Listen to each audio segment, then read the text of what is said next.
Hey guys, I have a bump date for you today for weeks 27, wait, hold on, 28, 29, and 30. So the first thing I missed in my last bump date was to talk about Braxton Hicks. Some people have asked me like, what is that? It's kind of like practice contractions for labor, getting your body ready for like the real deal, as my doctor explained it. When I first started getting them, it wasn't really painful or anything like that.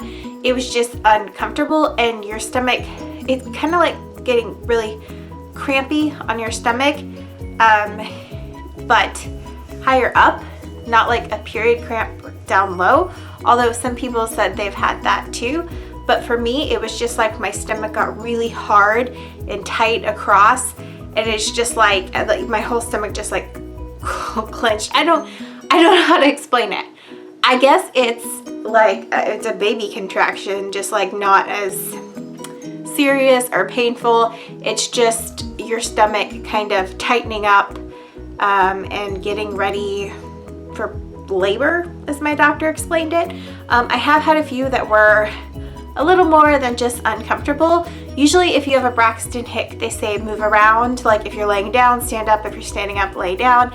That helps a lot. It helps you know, like when my doctor said when it's really uncomfortable, that's a good way to gauge whether it's just a Braxton Hick or something we need to be worried about. Because I've had a couple now that were like, ooh, whoa, hold on. So I had a few that I actually started sweating a little bit with, but when I did what my doctor said and moved around or did those things, then they went away, and they don't come back to back, or I personally don't have a ton in a day or something like that. The most I've had is 3. I had like 1 in the early morning, 1 at like the middle of the day, and a small one in the evening. That's the closest they've ever been. So that is something I've been experiencing, but as I got farther along, like into this week, I've had a couple that I'm just like, whew, it's not like super painful. I don't feel like I'm dying. I'm just like, oh, this is really uncomfortable. So that's that. Another thing that kind of came back was round ligament pain, and that is kind of the pain of your round ligament stretching. You grow a lot in the 3rd trimester, and that is no joke. I finally started gaining weight in the 3rd trimester, although my last appointment, I had lost a pound, but so I haven't gained anything in pregnancy because I'm still below my pre-pregnancy weight, but I have, for the first time, gained weight since losing weight. I don't know how to explain it. Like before I gained any weight, I was 15 pounds below my pre-pregnancy weight, and then I finally gained, I think, 4 pounds, and then I've lost a pound. So I've only, as of today, gained 3 pounds in pregnancy at 30 weeks, almost 31 weeks. So yeah, or 31, yeah, wait, no, yeah, 31 weeks now. So as of today, I have only gained 3 pounds. I hope that makes sense. I do have a lot of stomach pains. There's been a few days where I feel like my muscles are super like sore, like you would have thought I did so many sit-ups. And I told my doctor about it. I'm like, some days I can't like move around a lot. Jackson, during my 40 ultrasound, we talked about him being down on my pelvis. When we redid it, he went back down into my pelvis and buried his head. But then at other appointments, he's been moving around a lot. And at my doctor's, he's always breaching like a cannonball. And sometimes when he's like that, you can see him push through my skin. I inserted a picture during one of my daily vlogs of him doing that, and I'll insert it now.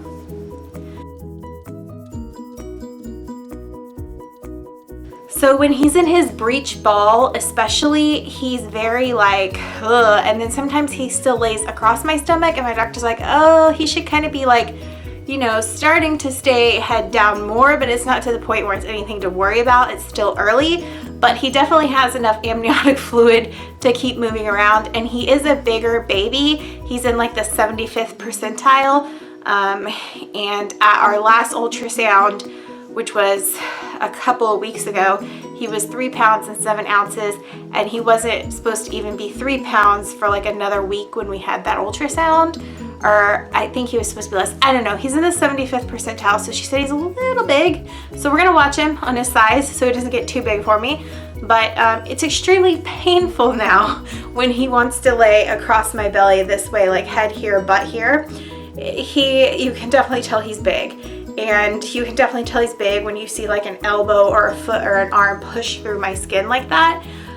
So he is a big baby. I'm hoping he doesn't get too big and I have to be induced early. I really don't want to have to be induced. I would like to go into labor naturally.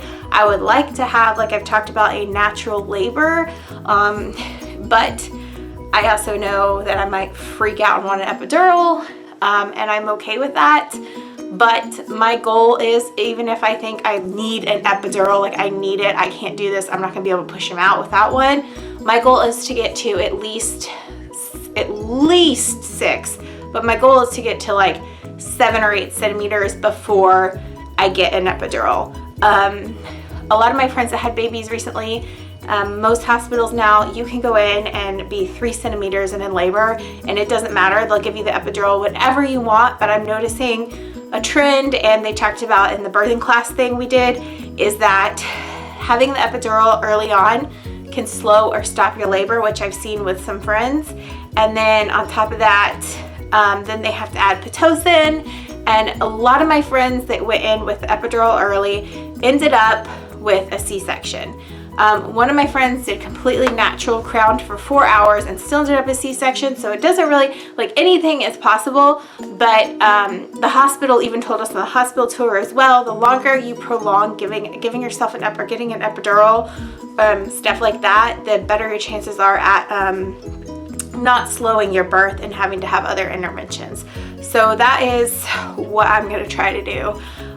So yeah, that's kind of, I don't even know why I brought that up. Oh yeah, so I hope he's not too big, because I really don't want to have to be induced, because I've heard Pitocin can make contractions just so unbearable, you almost like are guaranteed you're gonna need an epidural to get through it. But because, I don't know if it's because he's so big and he's growing so fast, like I've just had a lot of days where I don't want to move my abdomen because it hurts, and my doctor kind of described it as, you know, he's under your muscle, and now that he's growing really fast, you know, your muscles are always like this, and when he grows, they separate in the middle and it kind of like tear out. Not tear, but you know, like your muscles are stretching, and that's why there's going to be a lot of weird, uncomfortable pains, and your stomach might feel weird in the 3rd trimester. So we did talk about that.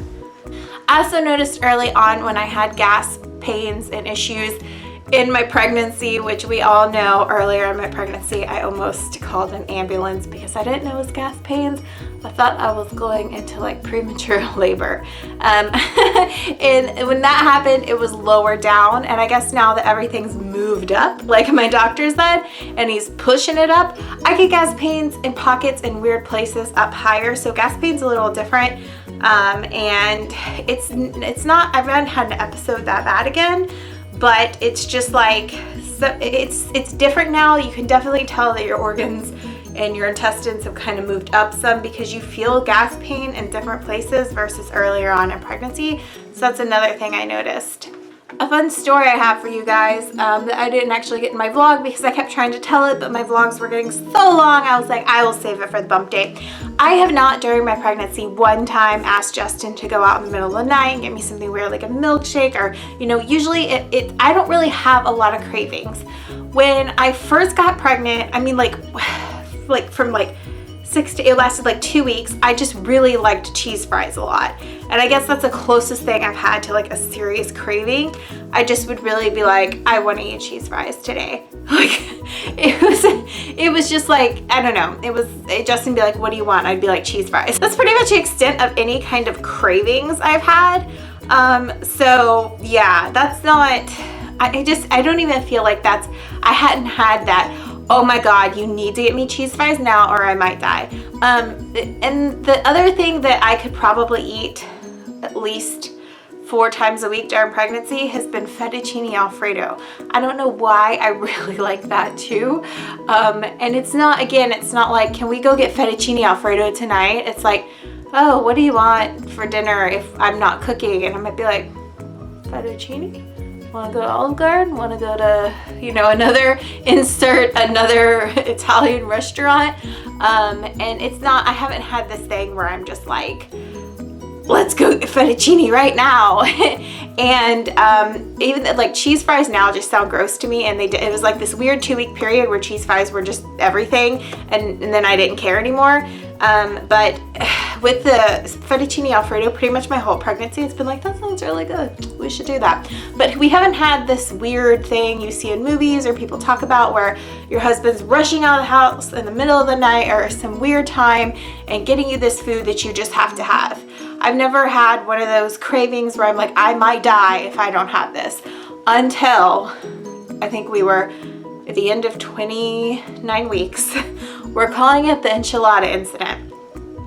In the beginning of my pregnancy, Jackson would not let me eat Mexican food. I don't know, it was just like, it was no. And that's not okay with me because I'm a Texan and Tex-Mex is everything. And so he just wouldn't let me eat it. But like later on, I just kept making him eat it. Even though I don't know if it was that or the hyperemesis or whatever, you know, I don't know, maybe a combination. But Mexican food, just even after, even after I started taking medicine, it just wasn't a good thing. And then towards the middle of the end of the 2nd trimester, he finally let me start eating it without any issues. So like I said, I don't know if it was him or the hyperemesis or whatever, or I don't know what. I don't know. It just was not a good thing. And so now I can eat it. I'm not eating it like all the time like fettuccine. It's not something I'm like, we need to go get Mexican food. We don't know what to get. Let's go get Mexican food. But we were sitting there watching Grimm, and the episode was about the like Mexican wrestlers and stuff, lucha libre. So sorry if I just butchered that. But it was about that, like, and we were watching that. I don't know why all of a sudden I was just like, I really want cheese enchiladas right now. Justin's like, because like we hadn't eaten yet, but it was like 8 o'clock at night, maybe 8:15. And we had a late lunch that day, and he was just like, okay, but aren't you gonna make dinner after this or whatever? And I was like, I don't want to make dinner. I want enchiladas. He was like, okay, what do you want me to do? He's really confused because this hadn't happened yet. And I'm like, I think this is one of those moments where you're going to have to go get me enchiladas. And thank God our favorite little Mexican restaurant, our little, you know, like you have like restaurants that it's not a big chain. It's not a hole in the wall, but it kind of is, you know, it's just your little place. We have one of those on our side of town. And I was like, no, like, thank God they're still open. Please go get me some. So he had to go get me enchiladas. And that was the first time I've had a craving my whole pregnancy that was something like, I need this now. I literally was like, he was like, are you sure? And I was like, I literally feel right now, as ridiculous as it sounds, like I might die if you don't get me those enchiladas. And I was like, I know how ridiculous that sounds. Trust me, I know, but I need them. Like right now. So we placed an order to go, and he went and got them. And I don't think I've ever eaten anything so fast in my life, and it was so freaking satisfying. But that's the only incident where that's ever happened. And Justin's like, well, I guess in, you know, all of the weeks you've been pregnant, I haven't had to do that. So I guess it's not a huge deal. I'm like, yeah, it's not a huge deal. Because some of my friends were sending their husbands out all the time for crap. So that one time at a reasonable hour was not that bad. Plus he got some nachos, which he loves. So I was like, you gained like, you know, something good out of it, right? So that was our enchilada incident. And now we said, whenever, he's like, if you want something, like if you feel like that again, we just need to call a code enchilada. So I know that this isn't just like, doesn't that sound good? This is like you need to go get me this, or I'm gonna go get this, or whatever. So that is the only like crazy story I have about cravings. Another crazy thing that happened to me was I got when I was in 30 weeks, in my 30th week, I get insomnia from my fibromyalgia, really bad. And I know some people get with pregnancy, and sometimes I don't sleep at night. Sometimes I go into like several nights of no sleep, and then I have to take sleeping pills. And no, I'm just gonna clarify this, melatonin, magnesium, all this natural stuff people always suggest does not work when you have a medical condition that involves your nerves causing you to stay up all night. I'm just gonna put that out there and we're gonna leave it, okay? So that's there. Anyways, so I had one of those nights where I didn't sleep at all. A lot of you guys heard the story in my vlog already. I tried to stay up the next day because that's what I do so I don't get into a bad sleep pattern. But I guess just being pregnant, it was too much to try to stay awake till the time I had set for myself to go to bed. And I ended up kind of just like, I don't remember falling asleep, but I know I was on the couch when it happened, probably watching something. And I was sitting up because I know I was sitting up because I won't let myself lay down so that I don't fall asleep, but I guess I ended up passing out of exhaustion.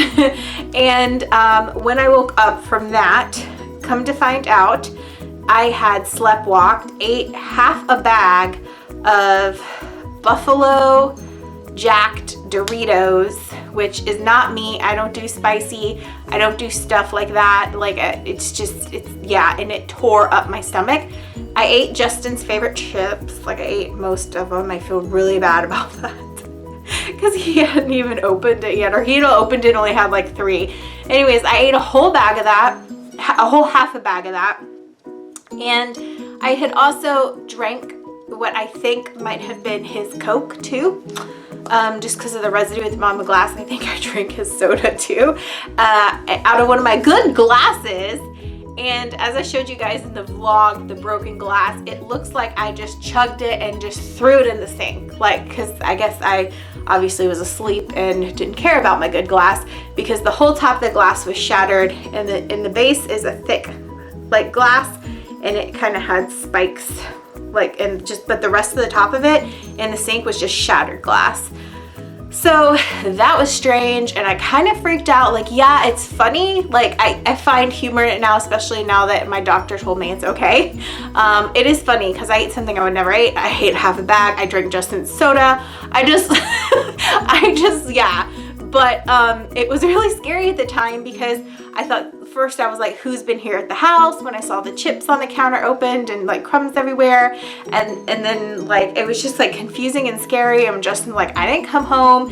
And then when I went to the bathroom to wash my hands after feeding the dogs, I started noticing the red stuff under my nails, and I look up in the mirror and I literally have that powder from those chips all over my face and my mouth, and I'm like, what the hell? It was just weird and confusing and kind of a little scary. But my doctor did end up saying that when you are pregnant, you have, not that everyone sleepwalks, but it does increase your chance of sleepwalking, especially if you're exhausted. So she said, even though I've never done it before and I've had like exhaustion before, being pregnant is probably what triggered me to sleepwalk.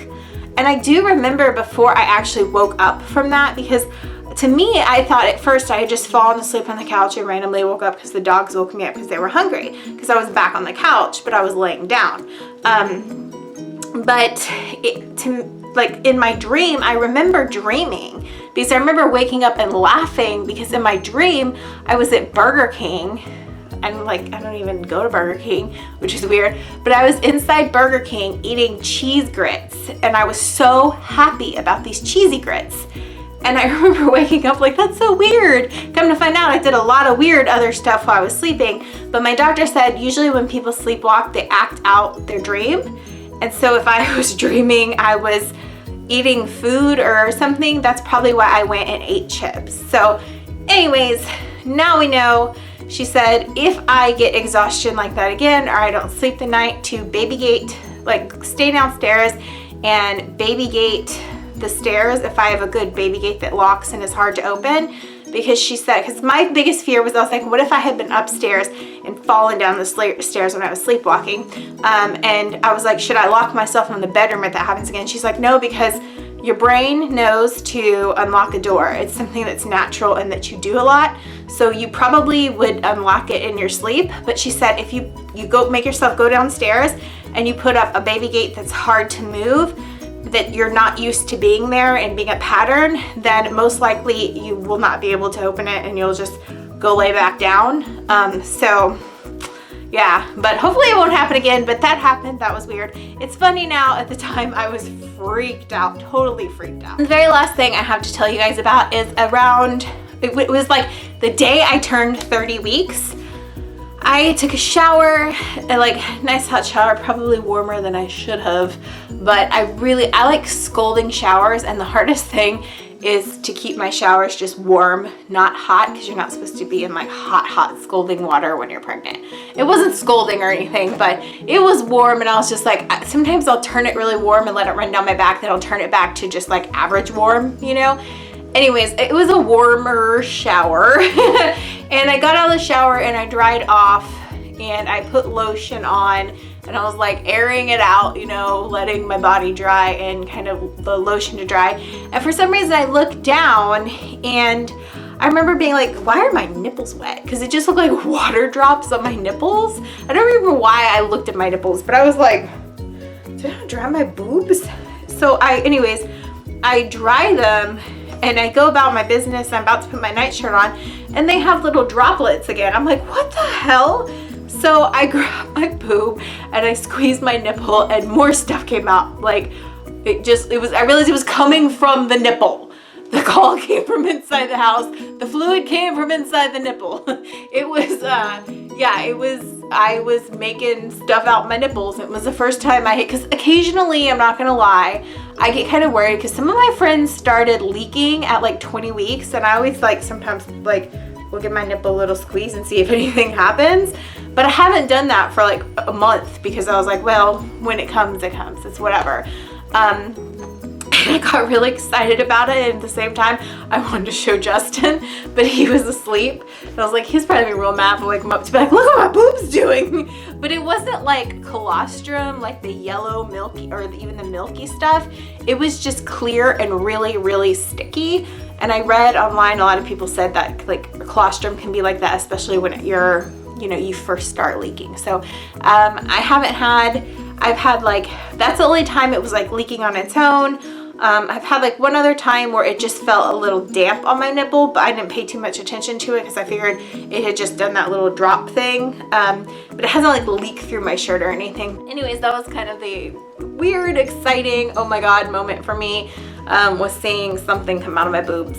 I have had like my prolactin off and actually had that happen before, but to know it is happening for a positive reason and pregnancy and all that stuff is just super exciting. I texted my best friend Crystal right away because when her boobs started leaking with Liam, I remember her texting me like, oh my God.